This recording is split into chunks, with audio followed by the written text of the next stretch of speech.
Hi students, आज के इस वीडियो में हम लोग देखने वाले हैं आईसीएसई 2024 एग्जामिनेशंस की स्कीम के बारे में। यहाँ पे आईसीएसई ने अपनी ऑफिशियल वेबसाइट पे 2024 एग्जामिनेशंस की स्कीम अपलोड कर दी है, जिसे तुम उसकी ऑफिशियल वेबसाइट पे जाके डाउनलोड कर सकते हो। इस पीडीएफ का लिंक मैं तुम्हें नीचे डिस्क्रिप्शन में दे दूंगा। डिस्क्रिप्शन में जाके इस पीडीएफ को तुम डाउनलोड कर सकते हो, वहां से भी तुम स्कीम को देख सकते हो।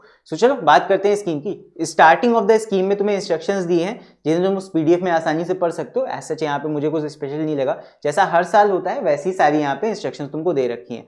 मेन जो तुम्हारी स्कीम स्टार्ट होती है वो स्टार्ट होती है पेज नंबर 5 से। तो जल्दी से उसको ओपन कर लेते हैं। बस मैं स्क्रॉल डाउन कर रहा हूँ, ये तुम्हारा है page number 5 and this is the final scheme for year 2024 examinations. तुम्हारे पेपर की स्टार्टिंग होने वाली है 21 फरवरी से। डे तुम्हारा वेडनेसडे का रहेगा और तुम्हारी मॉर्निंग शिफ्ट में ही सारे पेपर्स रहेंगे फॉर क्लास 10। और हर बार की तरह इस बार भी सबसे पहला पेपर जो तुम्हारा रखा गया है वो है इंग्लिश लैंग्वेज। इसको मैं बताता चलता हूँ।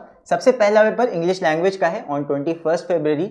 इसके बाद में सेकंड पेपर जो इंग्लिश लिटरेचर का होता है, मतलब एक दिन का गैप मिल रहा है। लिटरेचर के लिए ये रहेगा कि तुम्हें पहले से लिटरेचर तैयार करके रखनी है। लास्ट डे के लिए कुछ चीजें तुम रख सकते हो, छोड़ सकते हो, बट लास्ट डे मैं तो ये कहूंगा कि पूरी लिटरेचर पहले से तैयार करके रखनी पड़ेगी तुम्हें। लास्ट डे सिर्फ रिविजन के लिए तुम्हें रखना है, ठीक है, अगर यहाँ पे अच्छे मार्क्स लाना चाहते हो इंग्लिश में तो यहाँ पे लैंग्वेज और लिटरेचर के बाद नेक्स्ट हमारा आ जाता है हिस्ट्री सिविक्स का पेपर। हिस्ट्री का पेपर ये आएगा तुम्हारा 26 फरवरी को। 26 फरवरी तक, यानी कि तुम्हारे पास में कितने दिन हो गए, 24, 25, बीच में तुम्हें पूरे 2 दिन मिलेंगे एंड आई थिंक 2 दिन रिवाइज करने के लिए सफिशिएंट है। तो यहाँ पे हिस्ट्री के लिए तुम्हें 2 दिन का गैप मिल जाएगा। नेक्स्ट इसके बाद में अगला पेपर होगा ज्योग्राफी का। हिस्ट्री के बाद ज्योग्राफी का पेपर रखा गया है। बैक टू बैक 2 थ्योरी के पेपर्स हैं एंड इसके पहले लिटरेचर का भी थ्योरी पेपर है, बट मैं ज्योग्राफी और हिस्ट्री की बात कर रहा हूँ। लास्ट के कुछ ईयर्स की स्कीम्स तुम देखोगे तो वहां पे बीच में मैथ्स का पेपर था, बट इस बार थोड़ा सा इन्होंने सीक्वेंस बदला है। हिस्ट्री के जस्ट बाद इन्होंने ज्योग्राफी का पेपर रख दिया है और इसके बीच में गैप कितना मिलेगा, 26 को हिस्ट्री का पेपर है और 28 फेब को तुम्हारा ज्योग्राफी का पेपर रख दिया गया है। यहाँ पे तुम्हारे पास में सिर्फ 1 दिन का गैप पूरा मिलेगा। तो यहाँ पे तुम्हारे पास में काफी टाइट शेड्यूल है, काफी गैपिंग कम दी गई है। तो इन दोनों सब्जेक्ट्स की तैयारी में पहले से करके रखनी पड़ेगी। हिस्ट्री सिविक्स के ऊपर जल्दी ही मैं एक स्ट्रैटेजी वीडियो बनाऊंगा। उस वीडियो को तुम जरूर से देखना कि हिस्ट्री सिविक्स का पेपर कैसे तैयार करना है, ठीक है। फिर इसके बाद ज्योग्राफी की अगर बात करें, ज्योग्राफी का हमारा पूरा कोर्स अवेलेबल है हमारी ऐप पे। तुम हमारी ऐप पे जाके ज्योग्राफी के कोर्स को एनरोल कर सकते हो। वहां पे तुम्हें कंप्लीट सिलेबस मिल जाएगा along with topo sheets, maps and उसके बाद में सारे lessons along with their PDF notes. वो सारे लेसन्स तुम्हें वहां पे मिल जाएंगे। पूरा कोर्स कंप्लीट है। हमारी ऐप को तुम डाउनलोड कर सकते हो गूगल प्ले स्टोर से, या फिर हमारी वेबसाइट amplifylearning.in पे जाके भी तुम हमें ज्योग्राफी कोर्स को एनरोल कर सकते हो, ठीक है। नेक्स्ट इसके बाद में आफ्टर 28 फरवरी ज्योग्राफी के बाद अगला हमारा पेपर आ जाता है सेकंड लैंग्वेजेस का। कई लोग हिंदी नहीं लेते हैं जो स्टेट्स के बच्चे होते हैं। वहां पे अगर तुमने सेकंड लैंग्वेज ले रखी है तो नेक्स्ट तुम्हारा पेपर हो जाएगा फ्राइडे मार्च 1 को, यानी कि बीच में तुम्हें सिर्फ 29 फरवरी का डे मिलेगा।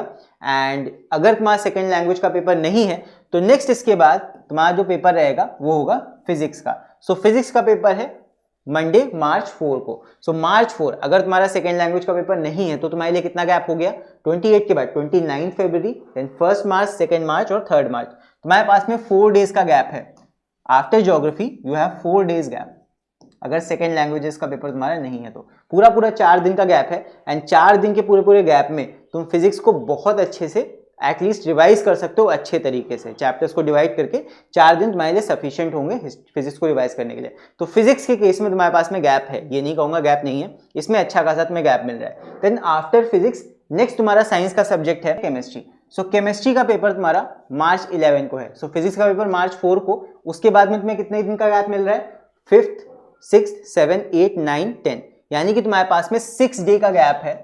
There is a gap of 6 days. अच्छा खासा तुम्हें गैप मिल रहा है इसके लिए फॉर प्रिपेयरिंग केमिस्ट्री। नेक्स्ट इसके बाद अगला हमारा आ जाता है ग्रुप 3 इलेक्टिव, यानी कि ऑप्शनल सब्जेक्ट का।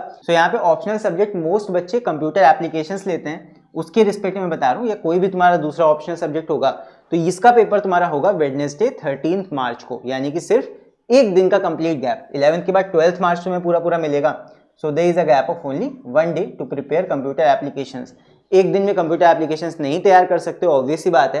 कंप्यूटर एप्लीकेशंस भी तुम्हें पहले से अच्छे से तैयार करके रखनी पड़ेगी। लास्ट डे सिर्फ थ्योरी को रिवाइज करने के लिए रखना। और कंप्यूटर एप्लीकेशंस के मैंने बहुत सारे ढेर सारे वीडियोस अपने चैनल पे बना के रखे हैं, सो अगर तुम्हें कंप्यूटर एप्लीकेशंस में कोई भी दिक्कत है तो वहां पे जाके तुम प्लेलिस्ट को चेक कर सकते हो, क्लास 10 कंप्यूटर एप्लीकेशंस। और इसके अलावा कंप्यूटर एप्लीकेशंस का हमारा कंप्लीट कोर्स भी अवेलेबल है हमारी ऐप पे भी और हमारी वेबसाइट यानी कि amplifylearning.in पे भी। सो वहां पे भी जाके तुम हमारे कंप्यूटर एप्लीकेशंस के कंप्लीट कोर्स को एनरोल कर सकते हो। सो इसके बाद नेक्स्ट हमारा पेपर आ जाता है मैथमेटिक्स का। सो मार्च 13 के बाद में नेक्स्ट हमारा पेपर है मार्च 15 को। कितने दिन का गैप हो गया? एक दिन का गैप। 14 मार्च में पूरा मिलेगा और बाकी आधा दिन तुम्हें जिस दिन एग्जाम होगा वो भी। तो एक दिन का गैप मैं यहाँ पे काउंट करूंगा, कंप्लीट एक दिन का गैप तुम्हें फॉर मैथमेटिक्स मिल जाएगा।